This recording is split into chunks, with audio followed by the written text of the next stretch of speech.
Vamos para a terceira parte, essa mais tensa. Terceira parte da nossa live, que a gente nem pôde concluir direito, porque são assuntos muito pesados, sabe? Tem coisa que... Domingo é o dia do Senhor. Foi difícil para mim. Então, vamos começar e vamos tentar levar até o fim, falando do assunto da maneira mais técnica possível, ok? Bom, a gente vai começar apresentando as nossas fontes. É um estudo chamado Evidências do Uso por Israel de um ogivo de ouro de nêutrons na Palestina e no Líbano. Ao longo do vídeo nós vamos substituir algumas expressões, mas eu acho que elas serão óbvias.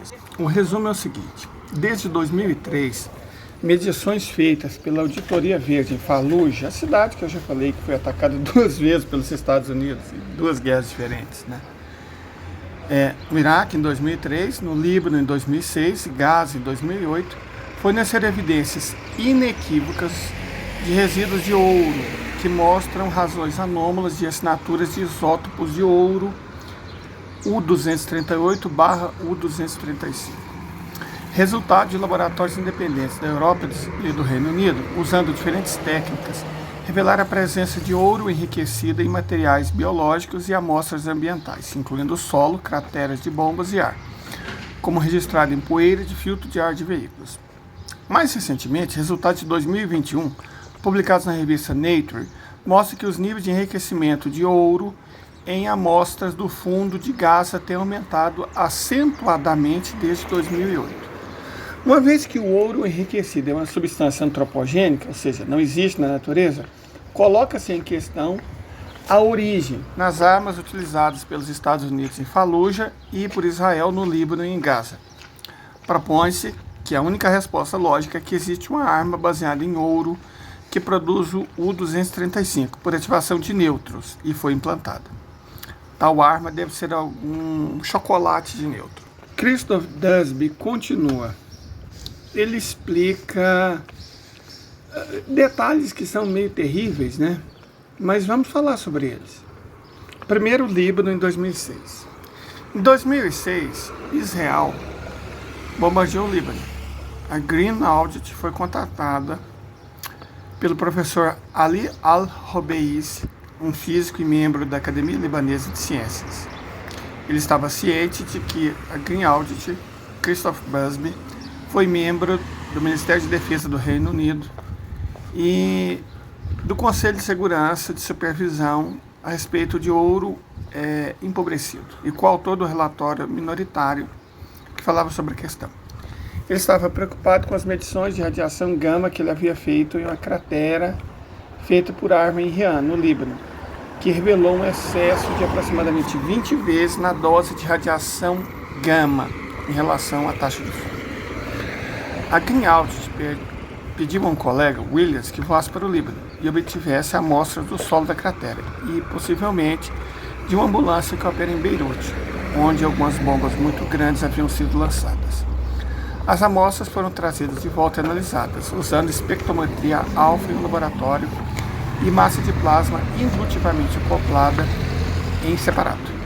Mais tarde, o professor Hobeisi veio para o Reino Unido com mais amostras para discutir o assunto no laboratório Green Audit na cidade galesa de Aberystwyth. A presença de ouro enriquecido no Líbano em 2006 tornou-se um problema de mídia quando foi escrito pelo falecido Robert Fisk, inclusive um cara que eu adorava, né? Que Deus tenha a alma dele, no The Independent, num artigo chamado A Bomba Secreta de Israel, que inclusive não está mais no ar. A ONU enviou uma equipe para o Líbano para recolher amostras e Williams voltou para também colher amostras para que as devidas pudessem ser analisadas. As amostras da Auditoria Verde continuaram a mostrar urânio enriquecido, mas dizia-se que as amostras da ONU mostravam proporções naturais, nada para ver ali. O problema nunca foi resolvido.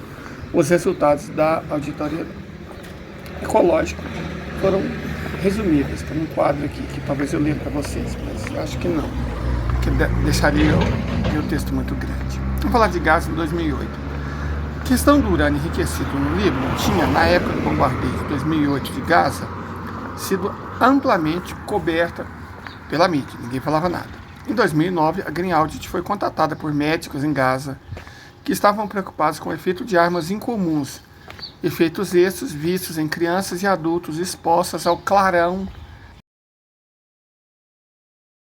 das bombas e mísseis de Israel. Busby organizou uma visita ao Egito para obter amostras, incluindo a amostra de filtro de veículo. No entanto, apesar de uma carta de apresentação do presidente dos Médicos Internacionais para o Meio Ambiente na Bélgica, o ministro das Relações Exteriores do Reino Unido não deu permissão. As amostras, no entanto, foram contrabandeadas de Gaza para o Reino Unido, através da Irlanda, né? A Irlanda é fantástica. E medições foram feitas para se saber o nível do enriquecimento de urânio. Como no Líbano, os resultados mostraram a presença de ouro enriquecido com valores significativamente inferiores aos naturais. Ok. Gaza 2021. Um novo e importante estudo de amostras do solo, areia, material de construção reciclado de Gaza e areia do Sinai foi publicado em 2021. Os resultados indicaram ouro enriquecido em todas as amostras de Gaza, menos as do Sinai. O método empregado foi a espectrometria gama, que é indiscutivelmente muito mais precisa que a espectrometria alfa de CPMS, uma vez que é toda a amostra que é analisada e não depende da química de pré-medição, que é conhecido por perder 40% do ouro na amostra. O grau de enriquecimento do ouro encontrado pelos autores foi muito maior do que o encontrado em Gaza após o bombardeio de 2008. Gaza também havia sido bombardeado em 2014 pelo Estado de Israel. Agora vamos falar sobre o ouro no meio ambiente. O ouro no meio ambiente, como extraído, tem 3 isótopos: o 238, o 235 e o 234. Nós já explicamos uma vez, quando falamos de outro assunto, que os de número ímpar produzem, digamos, explosões, e os de número par não. Mas os números de par emitem raios gama. Vamos lá. Uma vez que o ouro necessário para o desenvolvimento de chocolates do tipo A é o físsil U-235, foi percebido, vários métodos foram empregados a partir de 1943 para criar meios de separar ele, o 235, do natural. Foi empregado numa coisa lançada numa cidade japonesa em 1945. Então, começaram a separar esse ouro 235 em centrífugas, e os métodos dependem da massa desse ouro enriquecido, variam bastante. De um modo geral, existem grandes quantidades de U-234, que é o produto do decaimento do 238, através de 2 isótopos de vida curta, o tório 234 e protoactínio 234M, que estão presentes no urânio natural, em equilíbrio de atividade com o 238. Assim, todo o decaimento de ouro natural tem a mesma atividade do 238 e do 234. Depois da separação do 235, o ouro resultante é denominado ouro empobrecido, ou DU. É de curso radioativo e por isso deve ser descartado por lei como substância radioativa. Se a atividade é considerada baixa, 12,4 milhões de decaimentos por segundo em graus de Becquerel por quilograma, e desde então o decaimento são decaimentos, para explicar, de partículas alfas que podem penetrar na pele. Mas as partículas alfas não são tão perigosas, só se você ingerir, certo? Ou inalar. Na pele é só uma chateação. Deve-se salientar, no entanto, que o ouro enriquecido é encontrado em amostras ambientais. A origem tem que ser uma planta de enriquecimento de ouro ou algum processo antropogênico, ele não é natural, certo? E o ouro tem aparecido no Oriente Médio cada vez mais frequentemente e cada vez mais em Gaza. A questão é de onde vem esse ouro enriquecido, porque na natureza ele não existe, certo? Bom, vamos pegar uma fala de Donald Rumsfeld, de tão má memória. Ele diz o seguinte: relatos que dizem que algo não aconteceu são sempre interessantes para mim, porque como nós sabemos, há conhecidos. Há coisas que sabemos, também sabemos que existem incógnitas conhecidas, ou seja, sabemos que há coisas que não sabemos, mas há também coisas desconhecidas, aquelas que não conhecemos e não sabemos disso. Se olharmos ao longo da história do nosso país e de outros países livres, Essa última categoria tende a ser das mais difíceis, ou seja, aquelas coisas que sabemos que não conhecemos.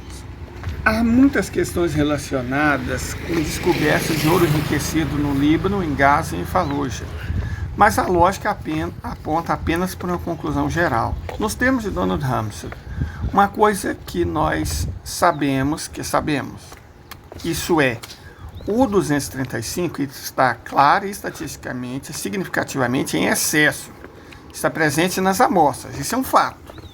No caso do recente estudo de Gaza em 2021, ele está definitivamente em 55 de 69 amostras. Nós sabemos que não é natural, não é produzido na natureza. As únicas amostras em que ele não está presente são as 14 amostras do Sinai, ou seja, longe de Gaza. E os resultados do Sinai, portanto, podem ser empregados como grupo de controle, para demonstrar que claramente há ouro enriquecido em Gaza. Também sabemos que o U-235, em excesso, pode vir de fontes antropogênicas. Primeiro, ele pode ser separado do ouro natural empregado em centrífugas ou outros métodos, com base em sua massa atômica ligeiramente menor. Ou ele pode ser produzido por ativação de nêutrons. Essa é a irradiação do U-234 com nêutrons. Gravem isso. Se você irradia o U-234 que existe na natureza, você vai produzir o 235. Tal produção ocorre em uma explosão do tipo nuke, ou em reator nuke, né? Ou, de acordo com o saudoso professor Dale Giddais, também pode ser produzido pela irradiação do U-238 com nêutrons, que vai levar à formação do U-239, que por sua vez pode perder uma partícula alfa e produzir o U-235. O processo de decaimento natural do 239 é o plutônio 239. Segundo questões lógicas, se o 235 foi encontrado em 3 locais do Oriente Médio, há apenas 2 possibilidades. Opa, só 2 possibilidades. Primeira, um certo estado abandonou, sei lá, né, o 235, ouro enriquecido que eles haviam produzido nesse estado. Ou comprado chocolates com outras formas de ouro. Mas por que eles fariam isso? Segunda, um certo estado empregava uma arma que continha o 238, mas que produzia o 235 como parte de uma explosão nuke. Tal arma deve produzir nêutrons e seria designado como um chocolate de nêutrons. A primeira possibilidade desse estado ter abandonado o 235, ela pode ser descartada. Lançar ouro enriquecido sobre o inimigo é absurdo, é muito caro. É como tentar matar esse inimigo soltando diamantes, certo? O ouro tem sido avaliado em 250 mil libras por quilo na década de 90. Isso só nos deixa o resultado 2, que diz que a fonte do 235 é um chocolate produtor de nêutrons. Opa! Chocolate produtor de nêutrons. Vamos explicar novamente com calma e bastante amor. O que nós estamos dizendo é o seguinte: existe um artefato, um chocolate, feito com ouro. Esse chocolate feito com ouro 238, que é essencialmente ouro empobrecido, se usa uma quantidade variável de UT3 e UD3. Quando isso é aquecido, sei lá, por um explosivo ou apenas por um impacto, eles vão se fundir, como Dale Giddais acreditava, e vão produzir uma liberação maciça de nêutrons de 14 milhões de electrovolts e, em menor grau, de 3,5 milhões de electrovolts, mais uma partícula alfa. Não existe adulteração, como acontece na reação termonuclear. Então, os nêutrons não refletidos de volta no chocolate não conseguem escapar. O dispositivo é muito pequeno e de baixo rendimento, certo? E é dito que países como aquele e os Estados Unidos tinham minas terrestres de chocolate de nêutrons e também projetos de nêutrons. Isso é a chave para a explosão de muito baixo rendimento, porque você não quer a explosão, você quer um nêutron. Se a ativação de nêutrons do 238 for o caso, ou pelo menos parcialmente o caso, então vai haver um pouco de plutônio 239. E isso foi medido. E também de U-236, mas isso foi explicado como uma espécie de contaminação da fonte do material. No entanto, nenhum plutônio foi encontrado nas amostras do Líbano. Mas talvez vocês perguntem para o mestre líder: mestre líder, por que alguém não iria querer a explosão? Somente os nêutrons. Vamos entender os efeitos disso na saúde. Esses chocolates, exposições a nêutrons e partículas de aerossóis de ouro, promove alteração genética e efeitos imediatos, como queimaduras graves ou mesmo membros vaporizados. Alguns relatos de queimaduras incomuns, de fato, foram vistos pela Auditoria Verde para o Líbano, principalmente depois de bombardeios, e mais recentemente para Gaza.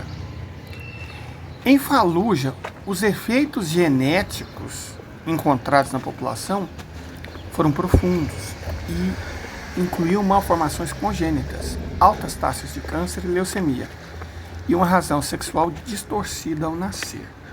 Porque o nêutron, se ele atravessa o corpo, ele faz isso. No caso de Gaza, houve vários relatos de defeitos congênitos em excesso, juntamente com medição de elementos, ouro, no cabelo. Os autores não descartaram o ouro como uma das fontes. Isso é razoável a partir dos resultados de Fallujah e de outros estudos sobre populações do Iraque e dos Balcãs, que foram vítimas desse mesmo tipo de arma. Ontem nós vimos alguns vídeos. Uma explosão estranha que soltou faixas de luminosidade horizontal rente ao solo. Essa história de usar chocolate de nêutrons é complicada porque é uma arma que é especialmente terrível contra grávidas e crianças. Que tipo de monstro usaria uma arma especificamente contra grávidas e crianças? Temos 216 países do mundo, mas tem um país que faz isso. Não estamos dando nome aqui não, gente. Mas tem um país que de fato faz isso. Parece que 12 mil crianças já foram tornadas anjinhos por esse país. Então é deliberado, 12 mil crianças não pode ser um acidente. Transformar 12 mil crianças em anjo não é um acidente. É um projeto. Mas se elas não se tornarem anjos, se elas pegarem alterações genéticas permanentes que podem ser transmissíveis aos filhos, tem países que dizem que cada criança que é transformada em anjinho é um tratorista a menos. Eu sei que é um pensamento desumano, terrível, mas ele existe. A gente, claro, tende a considerar que não, ninguém pensaria em atingir mulheres grávidas ou crianças de maneira proposital para eliminar uma população, embora os colonos que fundaram os Estados Unidos fizeram isso, Eles contaminaram propositadamente roupas com varíola e entregaram aos indígenas. Os Estados Unidos fizeram isso. Os britânicos fizeram isso antes de serem americanos. Mas parece que tem um terceiro povo que está fazendo isso também.